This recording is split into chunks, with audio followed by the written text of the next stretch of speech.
Hola, ¿qué tal? ¿Cómo les va a todos? ¿Saben qué vamos a hacer hoy? Vamos a jugar con un resonador mecánico. ¿Qué tal?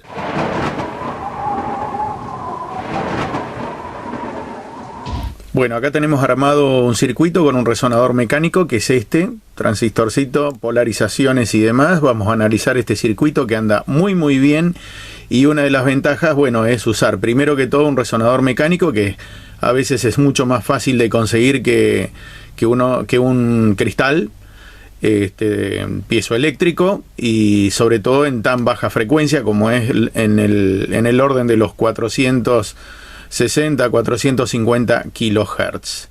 Así que bueno, se alimenta con 12 volt o entre 9, 6, 12 volt, no importa, no hay drama, no hay problema. Y bueno, la onda que obtenemos es bastante senoidal. Ahí tenemos la onda de salida, ¿sí? Bastante senoidal dentro de todo, con 2 volt pico a pico, que no es poca cosa. Está más o menos dentro de los 450 kHz, 455.6 kHz. Eso lógicamente va a depender de los valores del circuito resonante. Pero bastante dentro de todo, bastante estable para ser un resonador cerámico. Vamos a ver de qué se trata todo esto, ¿qué les parece? Bueno, vamos a hacer para todo esto una pequeña introducción teórica para que más o menos se pueda llegar a entender cómo es que está funcionando este circuito basado en un dispositivo tan chiquitito y tan interesante como el resonador cerámico. Vamos a una pequeña teoría de introducción que a algunos les puede llegar a ser compleja quizás, a otros no tanto. Pero bueno, la idea de esto es que cada uno que lo vea el video vaya tomando el porcentaje que puede llegar a entender. No importa si no entiende el 100%, no es importante en realidad. Cada uno que lo vea va a tomar la cantidad que está capacitado, digamos, en ese momento para verlo. Pueden haber estudiantes, pueden haber radioexperimentadores, pueden haber gente que se está introduciendo a esto, y entonces bueno, por ahí algunos conceptos que se necesitan para poder entendernos los va a tener inmediatamente, pero bueno, es una cuestión de después ir indagando un poquitito más. Así que bueno, vamos a la teoría. Primero que todo, ¿cómo está constituido básicamente? Este oscilador yo lo separé en dos partes, ¿no? En dos partes fundamentales. Una es el oscilador Colpitts, que es el que voy a usar. Se puede usar cualquier tipo. Hay un montón de tipos de osciladores, de configuraciones de osciladores que se pueden usar con un resonador cerámico.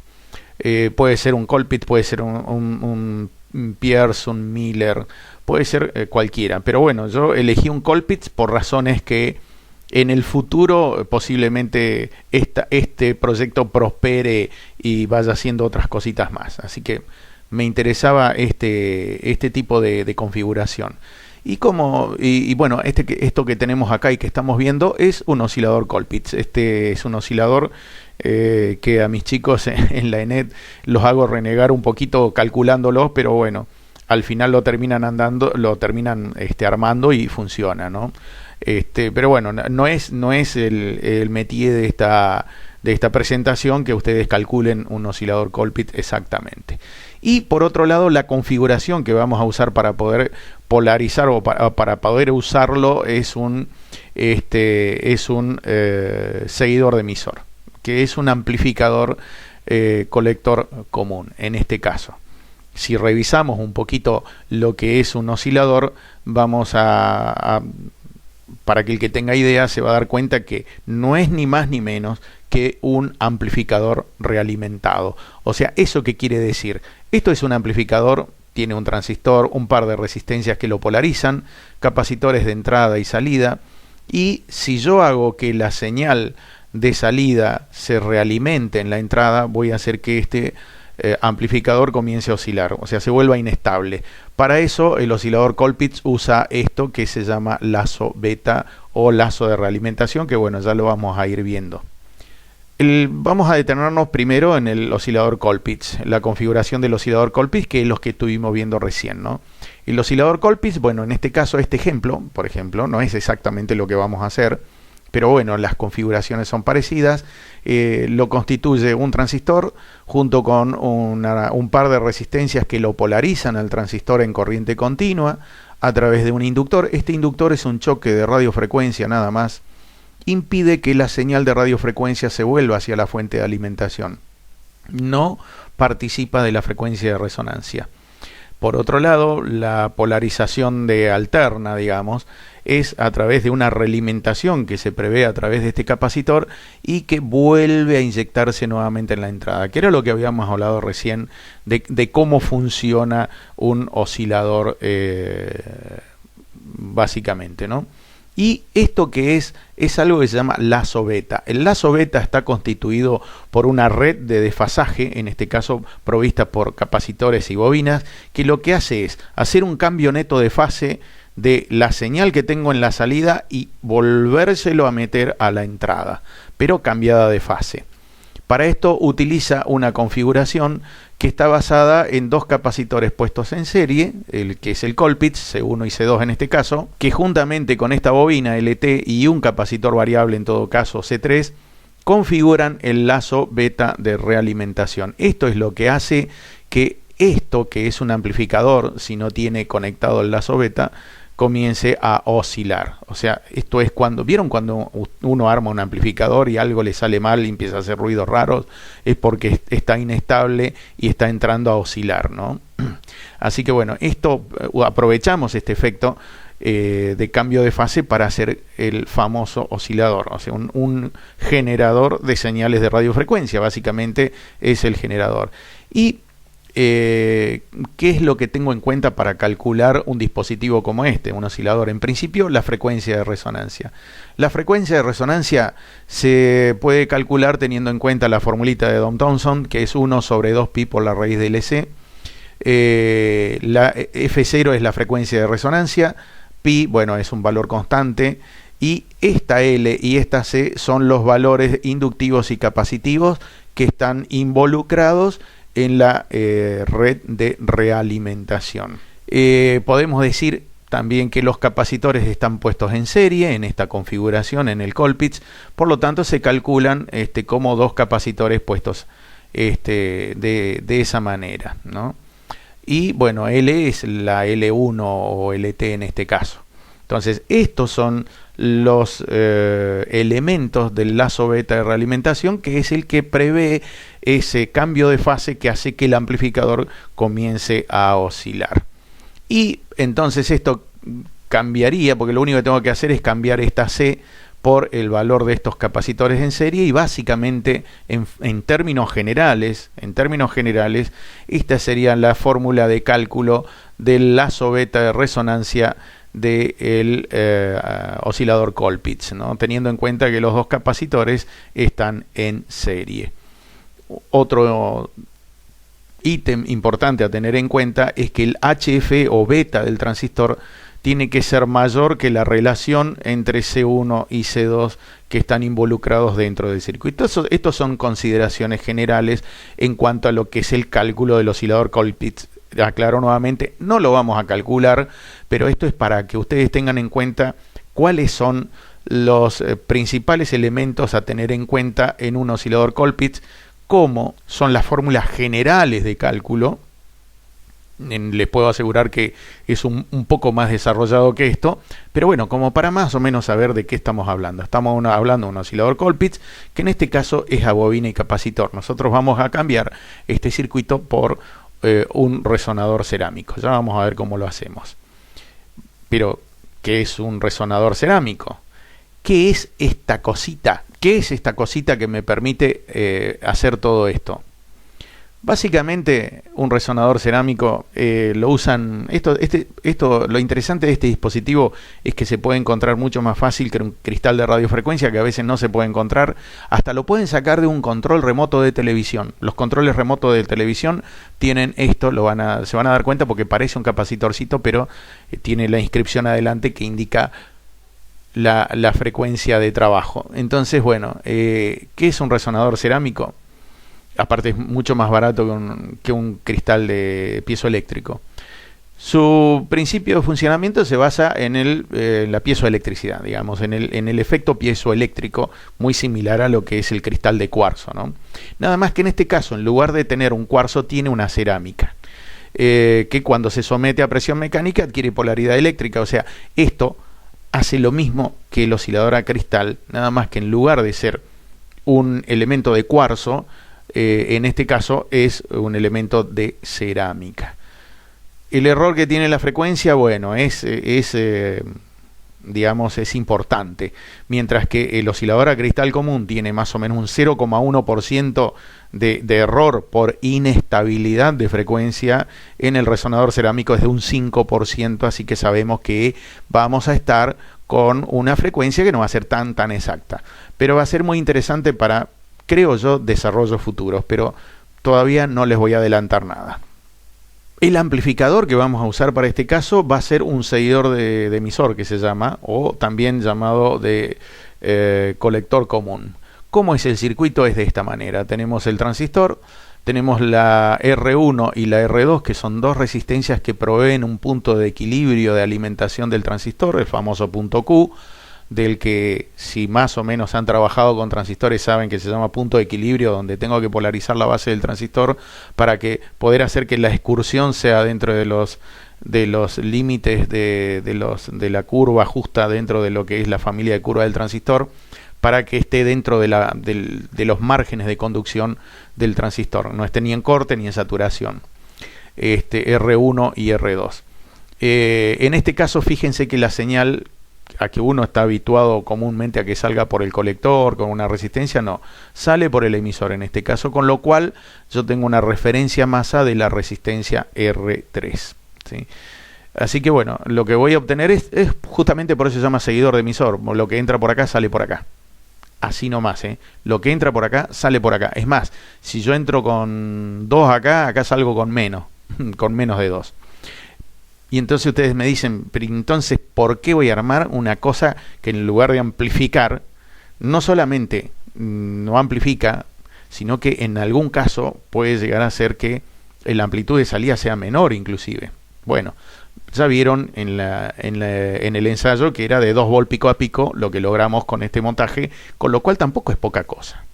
Y sirve para algún desarrollo, que bueno, para muchos desarrollos en realidad. Entonces tenemos un capacitor 1 de acoplamiento de entrada acá, donde tenemos la tensión de entrada y la tensión de salida. Como dijimos, la tensión de salida va a ser menor que la tensión de entrada, o en todo caso igual, pero no tan igual, menos un pequeño cachito que ya vamos a ver de qué se trata. Entonces, ¿cuáles son las bondades de esta cosa que no me amplifica nada, que es un amplificador que no me amplifica?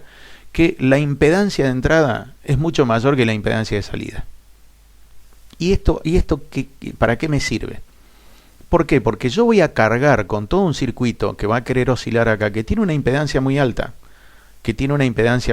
Y si esto fuese una impedancia muy baja, no alcanzaría a hacer oscilar el cristal, ¿no? O el resonador cerámico en este caso. Y por el otro lado, de este lado, tengo una impedancia muy baja, que es la impedancia de la resistencia de emisor, que si bien es baja, no es tan baja. Uno está acostumbrado a tener resistencia de emisor de 470 ohm, 47 ohm, qué sé yo, en este caso es un poco más. Y bueno, y el acoplamiento de salida a través del capacitor 2. ¿Qué es lo que hace básicamente entonces este amplificador?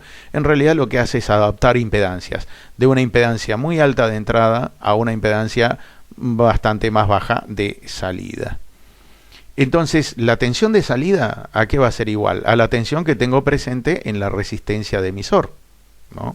Esa es la tensión que yo tengo presente en la resistencia de emisor.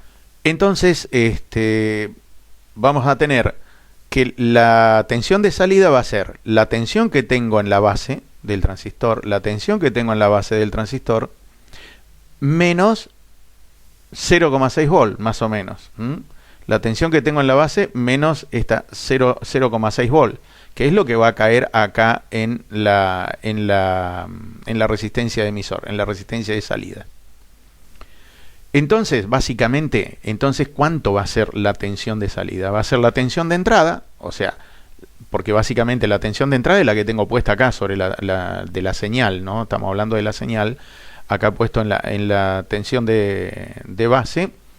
Entonces por lo tanto, la tensión de base va a ser la tensión de entrada, ¿sí? Entonces la tensión de base menos los 0,6 volt. Y eso va a ser la Vout, o la tensión de salida que vamos a tener de este amplificador seguidor, en realidad, seguidor de emisor. Y la ganancia de tensión, ¿de cuánto va a ser? La ganancia de tensión, como en todo amplificador, es la relación que hay, o sea, la división entre lo que yo tengo a la salida con respecto a lo que tengo en la entrada. La Vout dividido la Vin. En este caso, bueno, como dijimos, la Vout es VE. VE es la tensión que tengo en el emisor, porque la tensión es, que yo estoy tomando de salida es la que cae sobre el emisor, en este caso. Dividido la Vin, que la Vin, ¿cuál es? Es la tensión de base. Esta es la ganancia de tensión que va a tener este amplificador. Y la ganancia de tensión va a ser menor que 1. ¿Por qué menor que 1? Y porque BB siempre va a ser más grande que BE, porque le resto esto. Entonces siempre va a ser menor que 1. ¿Sí? Esto me va a dar 0,8, 0,9, 0,7, no sé, lo que sea, dependiendo de la tensión que yo tenga de polarización en la entrada. Entonces la ganancia de tensión que tiene este amplificador es menor que 1. Pero bueno, me sirve para este caso porque voy a tener este dispositivo que tiene una impedancia de entrada muy alta y les puedo asegurar, para aquel que haya intentado hacerlo oscilar, no es tan fácil hacer oscilar un resonador mecánico. Por eso elegí este amplificador. ¿Y la impedancia de entrada de cuánto va a ser? Y la impedancia de entrada va a ser, como en el caso de la configuración de este amplificador, el beta del transistor, lo que tenga el transistor, o sea, yo mido el transistor, 200, 150, 400, lo que tenga, más 1, por el valor de la resistencia del emisor en ohm. Y esa va a ser la impedancia de entrada que yo voy a tener. Pero, sea cual sea, siempre voy a tener esta relación, que la impedancia de entrada va a ser mucho más grande que la impedancia de salida, ¿sí? Imaginemos acá, un beta de 200 más 1, 201, por una resistencia de emisor, no sé, 22K. Entonces, bueno, lógicamente la impedancia de entrada va a ser más grande, porque está multiplicado 200 veces, que es casi lo que es la ganancia del transistor. Y para poder mantener el punto de equilibrio en esta configuración, normalmente R1 es igual al valor de R2, ¿no? Para poder mantener el punto de equilibrio de polarización del transistor en esta configuración. Y ahora vamos al oscilador Colpitts a resonador. Acá tenemos el circuito, que es el que estaba armado en la protoboard que estuvimos viendo y que estuvimos midiendo con el osciloscopio. Entonces fíjense, vamos a analizar un poquitito el circuito. Está constituido por R1 y R2, que son las que polarizan, que ya dijimos que son iguales, y que polarizan la base del transistor para que el transistor esté en equilibrio. C1 y C2, que son el divisor de tensión de señal del Colpitts. O sea, esto es un Colpitts, ¿sí? Si fuese un Hartley, por ejemplo, que es otro tipo de oscilador, la división la hace por inductancias. Tiene una L1 y una L2 acá, que generalmente es la misma con una derivación al medio. Pero bueno, este es el caso del Colpitts. Toma desde una impedancia muy alta de entrada, toma el resonador, que fíjense que está puesto a masa. Por eso me interesó sobre todo hacer esta configuración, porque después pienso hacer algunas otras cositas que si me sale va a ir un próximo video acerca de esto. Que bueno, pienso que a alguno le puede llegar a servir. Les doy una pista: transformar, por ejemplo, una vieja Tonomac en un receptor de banda lateral para poder recibir. ¿Vieron las Tonomac, las viejas radios Tonomac o las Noblex que tenían onda corta? Bueno, vieron que recibe señales están dentro de la banda de radioaficionados, pero el banda lateral lo recibe como un pato. Cuac, cuac, cuac, cuac, cuac, cuac. ¿Por qué? Porque le falta la portadora. Si hacemos una cosa como esta y podemos manejar la frecuencia, que es la idea, podemos clarificar las señales de banda lateral. Pero no nos vamos a adelantar, esto es para mucho más adelante, no sé cuándo, pero les voy tirando una idea. Entonces, ¿qué voy a obtener acá? Voy a obtener una señal de oscilación al hacer resonar el resonador cerámico con un nivel de tensión a la salida que va a estar dado en función de las polarizaciones del amplificador, la tensión de alimentación, más o menos. Yo lo alimenté con 12 volt y obtuve 2 volt pico a pico. Si lo alimentan con menos, van a obtener un poco menos de tensión de salida, pero para un desarrollo 2 volt pico a pico está bastante bien. Y bueno, y después el capacitor de acoplamiento, que impide que la señal que la polarización de continua se cierre a través del circuito que le siga, ¿no? Esto, acuérdense que el capacitor, que lo que hace, bloquea la corriente continua. Entonces, bueno, como les decía, lo estuve alimentando entre 9 y 12 volt y no hay mucha diferencia, obteniendo 2 volt pico a pico. Y concepto fundamental, en este caso C1 va a ser igual a C2, los valores de C1 y C2 que conforman el divisor de tensión de este oscilador a Colpitts van a ser iguales en valor. Y yo estuve probando con valores y va más o menos entre 180 ohm y 720 ohm de reactancia capacitiva, funciona igual. Así que bueno, pueden elegir cualquiera de esos valores para después calcularlo. ¿Y cómo lo calculan? Con la famosa fórmula de reactancia capacitiva de 1 sobre 2pi por F por C. F, en este caso F0, que es la frecuencia de resonancia del cristal. 465, 455, depende del que ustedes tengan, ¿no? Entonces hacen 2 por 3,14 multiplicado por la frecuencia, multiplicado por el capacitor, en faradios, ¿no? Todo eso 1 dividido, ¿no? La inversa de todo eso, y le va a dar la reactancia. En este caso lo que tenemos que hacer es despejar, eso ya se lo dejo a ustedes, despejar C de esta fórmula, porque en base a la reactancia yo quiero saber el valor del capacitor. En el caso mío, yo elegí para una frecuencia del resonador cerámico que según la nomenclatura del cuerpo, que dice en el cuerpo del resonador, es de 465 kHz, y eligiendo la reactancia de 180 ohm, me dio una capacidad de C1, C2, que son iguales, de más o menos 1,9 nanofaradios. ¿Sí? Con 1,9 nanofaradios tendría que andar. Y ahora les voy a dar los materiales con el que anduvo este oscilador que yo les mostré y que ustedes vieron que funciona. R1 y R2, según los cálculos, me dio más o menos. Estos cálculos dependen del transistor que ustedes usaron y la ganancia. Pero les puedo asegurar que usando cualquier BC548, acuérdense que el BC548 tienen ganancias que van desde los 200 hasta los 400 o más de beta de ganancia, dependiendo el tipo de BC548. Está el A, está el B, está el C. Entonces, bueno, depende de eso, es la ganancia que tiene, pero no va a diferir demasiado. Entonces volvemos al circuito. R1 y R2 tienen 56K, ambas resistencias, para mantener el punto de equilibrio del transistor.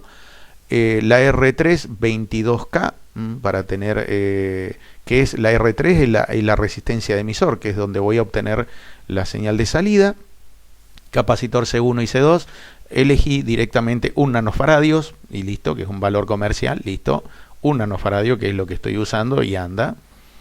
CA agarré un capacitor de 470 pico, lo puse ahí. Eso ustedes lo pueden ir variando el valor de CA, que es el capacitor de acoplamiento, de acuerdo a la impedancia de lo que ustedes, a donde van a alimentar con ese oscilador más adelante. Eso ya se los dejo a criterio de ustedes para que jueguen.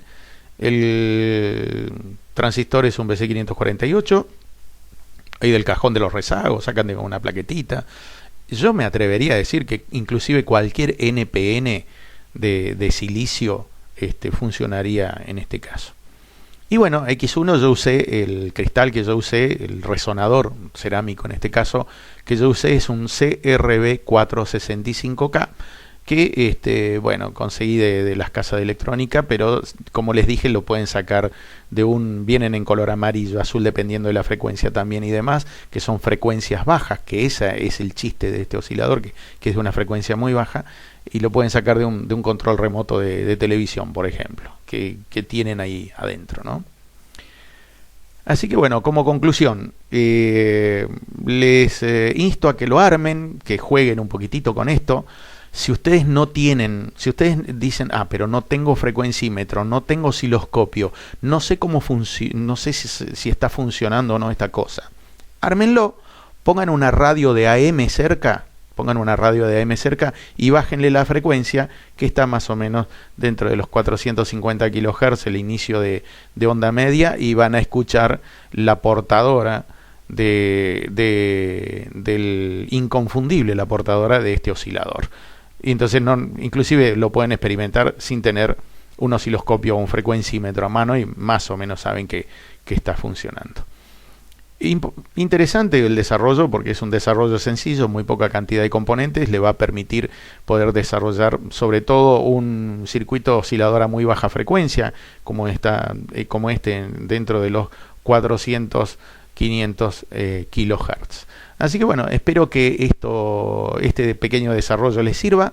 Y bueno, vamos a ver después en qué lo aplicamos. Tengo un proyecto, algo más para agregarle, pero no digo nada todavía. Vamos a jugar un poco y después les tiro la posta, como se suele decir. Bueno, muchísimas gracias ante todo por escuchar, por seguirme en el canal. 7-3 a todos y que la radiofrecuencia los ilumine. Hasta la próxima.